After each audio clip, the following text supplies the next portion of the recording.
নমস্কার সবাইকে, আমি পৌশালী। পৌষ সানশাইনের আবারও নতুন একটা ব্লগে আপনাদের সবাইকে জানাই অনেক স্বাগত। আশা করি আপনারা যেখান থেকেই আমার ভিডিওটি দেখছেন সবাই খুব ভালো আছেন আর সুস্থ আছেন। আজকে সকালে ঘুম থেকে উঠেছি প্রায় 9টার দিকে। বাইরের ওয়েদারটা এতটাই ভালো ছিল, উঠতে আর ইচ্ছে করছিল না। উঠেই দেখলাম আকাশ ভর্তি মেঘ, একটু পরেই মনে হয় বৃষ্টি নামবে। তাই ব্যালকনিতে একটুক্ষণ সময় কাটিয়ে এখন চলে এসেছি ব্রেকফাস্টটা সবার আগে বানিয়ে নেওয়ার জন্য। বাড়ির বাসি কাজকর্মগুলো কিন্তু আগেই শেষ করে ফেলেছিলাম। তারপরে এই যে আজকে এই পাতলা চিড়েটা দিয়ে একটা ভাজা চিড়ে বানাচ্ছি। এটা আবার আমার কর্তামশাই খেতে কিন্তু বেশ ভালোবাসে। পোহাটা তো নর্মাল দিনে করেই থাকি, তবে এই পাতলা চিড়ে দিয়ে না পোহা একদমই বানানো যায় না। হয় চিড়ের কাটলেট বানাতে হয়, না হলে এইরকম ধরনের চিড়ের পোলাও বানাতে হয়। তো এটার মধ্যে অল্প জল ছিটিয়ে ছিটিয়ে কিন্তু আমি এই চিড়ের পোলাওটা বানিয়ে নিলাম। এর মধ্যে সবজি হিসেবে আমি একটুখানি গাজর আর আলু দিয়েছিলাম, আর ফোড়নের মধ্যে একটু কারি পাতা আর সর্ষে ফোড়ন দিয়েছিলাম। পোহার রেসিপি আমরা কম বেশি সবাই জানি, তাই আর ডিটেলসে রেসিপিটা বললাম না। তবে এটা খেতে কিন্তু বেশ ভালো হয়। সকালে উঠে কিন্তু আমার গলাটা বেশ ধরেছে, তাই ভাবলাম একটুখানি গার্গেল করে নিই। ছোট থেকেই কিন্তু আমাদের এই অভ্যেসটা রয়েছে, জ্বর হলে গরম জলে পা ধোয়া, আর ঠান্ডা লাগলে মানে গলায় কোনো প্রবলেম হলে একটু নুন দিয়ে গার্গেল করা। সারাদিনে যদি 8-9 বার এরকমভাবে গার্গেল করা যায় তাহলে কিন্তু গলার প্রবলেম খুব সহজেই কেটে যায়। কিন্তু আমার তো বাড়িতে সময় হয় না, তাই চেষ্টা করি ঘুম থেকে উঠে একবার, দুপুরবেলা একবার আর রাত্রেবেলা একবার গার্গেলটা করে নেওয়ার জন্য। তারপরে এই যে কিচেনের ক্লিনিংটা আজ থেকে আবার শুরু করলাম। এই কাজগুলো করব বলে অনেক দিন ধরে পেন্ডিং হয়ে রয়েছে, তাই মনে আবার অনেকটা জোর নিয়ে এই কাজগুলোতে আজকে হাত দিলাম। শরীরটা যদিও খুব একটা ভালো নেই, জানি না কতদূর করতে পারবো কাজগুলো, তবে যতদূর করব ততদূরই আপনাদের সাথে আজকে শেয়ার করব। হয়তো আজকে পুরো কিচেনের মেকওভারটা শেয়ার করতে পারবো না, কারণ আমি পুরো কিচেনটা একদিনে মেকওভার করে উঠতে পারিনি। আজকে যতটুকু করেছি সেটুকুই আপনাদের সাথে শেয়ার করব। তো প্রথমেই কিন্তু আমি এই সেলফগুলোকে খালি করে নিয়েছি, তারপরে মুছে নিলাম ভালো করে। ওটা যতক্ষণ শুকোচ্ছে এদিকে যে আমার স্ল্যাবটা থাকে, স্ল্যাবের নিচে এরকম দুটো লম্বা সেলফ থাকে, সেটাকে একটুখানি গুছিয়ে নেব। তো এখানটায় দেখছেন কত বাসনকোসন রয়েছে। আগের ভিডিওতেই বলেছিলাম না, আমার এখানটা অনেক আননেসেসারি বাসনকোসন রয়েছে যেগুলো আমি একদমই ব্যবহার করি না। তো মোটামুটি 1-1.5 বছর সংসার করার পরে বুঝে গিয়েছি আমার এই ছোট্ট সংসারে এত বাসনকোসনের প্রয়োজন নেই। তো যেগুলো এক্সট্রা রয়েছে সেগুলোকে আমি আলাদাভাবে সরিয়ে রাখবো, যখন বাড়িতে কোনো গেস্ট আসবে তখন ব্যবহার করব। তো মোটামুটি আমার ওদিকের কাজটা কমপ্লিট করে আমি স্নান ধান করে আবার একটুখানি রেস্ট নিয়ে বসে পড়েছি এই মাসের গ্রসারির বাজারগুলো একটু গুছিয়ে নেওয়ার জন্য। আমি আমার মাসকাবারি বাজারে কিভাবে ছোট ছোট টিপস ফলো করে একটু একটু সেভিংস করি, সেটাই আজকে ভিডিওর মাধ্যমে আপনাদের সাথে শেয়ার করব। ধরুন আমার বাড়িতে যেই সমস্ত ডালগুলো একটু বেশি পরিমাণে ব্যবহার হয়, মানে ধরুন মুগ ডাল, মসুর ডাল, অড়হর ডাল, এই ধরনের ডালগুলো আমরা রেগুলার বেসিসে খেয়ে থাকি। তো এগুলো আমি 1 থেকে 1.5 কেজি পরিমাণে কিনে নিই। আর যেগুলো ধরুন একদমই কম খাই, ছোলার ডাল হয়ে গেল বা ছোলা হয়ে গেল, সেগুলো আমি 250-500 এরকমভাবেই কিনে থাকি। আমি কিন্তু প্রত্যেকটা জিনিস বেশি বেশি পরিমাণে একদমই কিনি না। আর আমি চেষ্টা করি অনলাইন অফলাইন দুটো মিলিয়ে বাজার করার জন্য। আমি প্রত্যেক মাসেই অনলাইন আর অফলাইনের দামগুলো একটুখানি ভ্যারি করে নেই। অফলাইনে যে বাজার করি তার বাজারের লিস্টটা কিন্তু আমার কাছেই থাকে, তো তার সাথে অফলাইনের একটু দামগুলো দেখে নিই। যদি দেখি অফলাইনে দাম কম রয়েছে তাহলে কিন্তু সেই জিনিসগুলো আমি অফলাইন থেকেই নেওয়ার চেষ্টা করি। এই ধরুন আগের মাসেই কিন্তু মুগ ডালের দামটা অনলাইনে একটুখানি কম ছিল, তো আমি আগের মাসে মুগ ডালটা অনলাইন থেকেই নিয়েছিলাম। তো এরকমভাবেই কিন্তু আমি অল্প অল্প করে সেভিংস করার চেষ্টা করি। আর যখন আমি প্রথমবার আমার এই প্যান্ট্রিটা সাজিয়েছিলাম তখন কিন্তু আমি একটা লিস্ট বানিয়ে নিয়েছিলাম, মানে যেই আইটেমগুলো আমার সংসারে 1 কেজি করে বা 1.5 কেজি করে লাগে সেই আইটেমগুলো কটা রয়েছে, আর যেগুলো 250-500 করে লাগে সেগুলো কটা রয়েছে। তো সেই হিসেবে আমি হিসেব করেই কিন্তু কন্টেনার কিনেছি। মানে ধরুন আমার কাছে যে সাদা কন্টেনারগুলো রয়েছে সেখানটায় 1.5 কেজি মতো জিনিস ধরে যায়। তো সেগুলো আমার কটা লাগবে সেই হিসেবে, মানে মোটামুটি 10টা মতো লাগবে। তো সেই হিসেবেই কিন্তু আমি মিশো থেকে 10টা কন্টেনারই অর্ডার দিয়েছিলাম। অনলাইন অফলাইন মিলিয়ে যদি বাজার করা যায় তাহলে কিন্তু মাসকাবারি বাজারে অনেকটা বেশি সেভ করা যায় আমার মনে হয়। আর আমি প্রত্যেক মাসে যে সব জিনিস এরকমভাবে কিনি তা একদমই নয়। এই মাসে কিনেছি কারণ আগের 2-3 মাস আমার ভালোভাবে মাসকাবারি বাজার হয়নি, এই কারণে এই মাসে আমার মোটামুটি সব জিনিসই শেষ হয়ে গিয়েছিল, তো সব জিনিসই কিনতে হয়েছে। তো এই মাসে কিনলাম, পরের মাসে কিন্তু অনেক জিনিসপত্র কিনতে হবে না। আমি প্রত্যেক মাসের শুরুর দিকে একবার প্যান্ট্রিটা চেক করে একটা খাতা পেন নিয়ে সেখানটাতে লিখে নিই কোন কোন জিনিসগুলো বাড়ন্ত রয়েছে, সেই হিসেবেই কিন্তু আমি পরের মাসের জিনিসপত্র কেনাকাটা করে থাকি।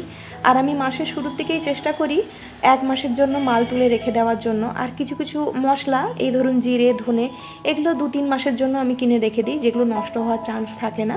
তো সেরকমভাবেই কিন্তু আমি মাসকাবারি বাজার করে থাকি। আর ধরুন কখনও যদি মাঝখানে কিছু ফ্যান্সি জিনিস খেতে ইচ্ছে করে, সেটা আমি অনলাইন থেকেই আনিয়ে নিই। এই যে হোয়াইট কালারের কন্টেনারগুলো দেখছেন, এগুলো আমি অনলাইনেই নিয়েছিলাম, মানে মিশো থেকে। তো সেগুলো কিন্তু খুব একটা কোয়ালিটিতে ভালো নয়, আমি বলবো। এর মধ্যে ডাল আর সয়াবিন এই ধরনের জিনিসপত্রই আমি রাখতে পারি, এর ব্যতীত কিছুই রাখা যায় না। আর এর আগে যে কন্টেনারটা দেখালাম, এটা আমার বহু পুরনো একটা কন্টেনার। শুধু ঢাকনাটাকে আমি একটু গোল্ডেন কালার দিয়ে পেন্ট করে নিয়েছি যাতে দেখতে ভালো লাগে। তো এখানটা এই কাঁচের কন্টেনারগুলোর মধ্যে আমি বেশিরভাগ মশলা, গুঁড়ো মশলা বা গোটা মশলা এই ধরনের জিনিসপত্রই রেখে থাকি। এই কাঁচের কন্টেনারগুলোর মধ্যে কিন্তু জিনিসপত্র খুব সুন্দরভাবে থাকে, শুধু একটাই মাত্র প্রবলেম, এর ওপরে যে গোল্ডেন কালারের ঢাকনাগুলো থাকে সেগুলো কিন্তু একটুখানি জং লেগে যায়। আর এখানটায় যে প্লাস্টিকের কন্টেনারগুলো দেখলেন, এর ওপরেও আমি একটা সুন্দর করে মেকওভার দিয়েছি, যার কারণে এরকম লাগছে দেখতে। এর কালারগুলো একটু আলাদা আলাদা রকমের ছিল। তো মোটামুটি আমার সব কিছু গোছানো হয়ে গিয়েছে, এবার আমি একে একে করে সাজিয়ে নেব। তো যেহেতু অনেক দিন পরে কিচেনটাকে গোছাচ্ছিলাম, আমি বুঝে উঠতে পারছিলাম না যে কোন দিক থেকে সাজালে দেখতে সুন্দর লাগবে বা কোনটা আগে সাজাবো। তো যাই হোক, মোটামুটি করে এখন চেষ্টা করছি আপনাদের সাথে যেভাবে সাজিয়েছি সেরকমভাবেই শেয়ার করার। পরবর্তীকালে যদি কোনো রকম চেঞ্জেস করি, সেটা অবশ্যই ভিডিওর মাধ্যমে আপনাদের সাথে শেয়ার করব। অবশ্যই আপনারা আমাকে কমেন্ট করে জানাবেন আজকের এই ভিডিওটা আপনাদের কাছে কেমন লেগেছে। একটু তাড়াহুড়োর মধ্যে আমি ভয়েস ওভারটা দিচ্ছি, আর আজকে ভয়েস ওভারটা দেওয়ার সময় একটু হয়তো আশেপাশে আওয়াজটা পাবেন। রাতে দিচ্ছি না, দুপুরবেলায় ভয়েস ওভারটা দিচ্ছি।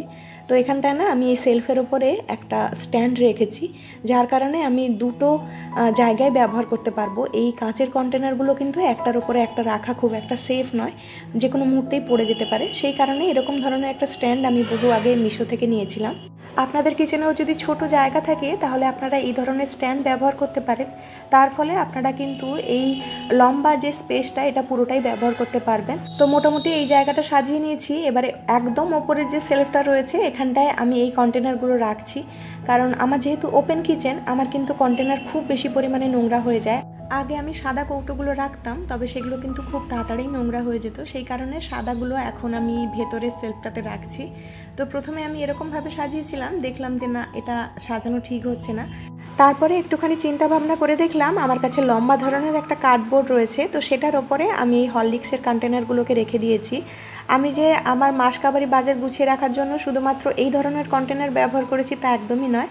আপনারা চাইলে কিন্তু হরলিক্সের কৌটোকেও এরকমভাবে মেকওভার দিয়ে সুন্দরভাবে কিচেনকে গুছিয়ে রাখতে পারেন। আমি শুধুমাত্র এখানে একটাই চেঞ্জ করেছি, কৌটোগুলোর ঢাকনাকে গোল্ডেন কালার করে একই রকমের লুক দেওয়ার একটা চেষ্টা করেছি। আপনাদের কাছে কেমন লেগেছে অবশ্যই জানাবেন আমাকে কমেন্ট করে।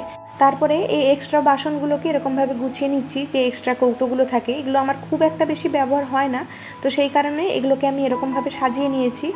তো এটা হচ্ছে একটা কার্ডবোর্ডের বক্স, এর মাঝখানে একটা কার্ডবোর্ড দিয়ে এরকম একটা পার্টিশন করে নিয়েছিলাম। এটা হয়তো আগেও আপনারা আমাকে ব্যবহার করতে দেখেছেন, ওই কাঁচের কৌটোগুলোকে রাখতাম, তো তার মধ্যে আমি বাসন আর এই এক্সট্রা কৌটোগুলোকে রেখে দিলাম। আর এরকম একটা কার্ডবোর্ড বক্সের মধ্যে এই তাওয়াগুলোকে গুছিয়ে রেখেছি, যাতে তাওয়াগুলো সবসময় পড়ে না যায়।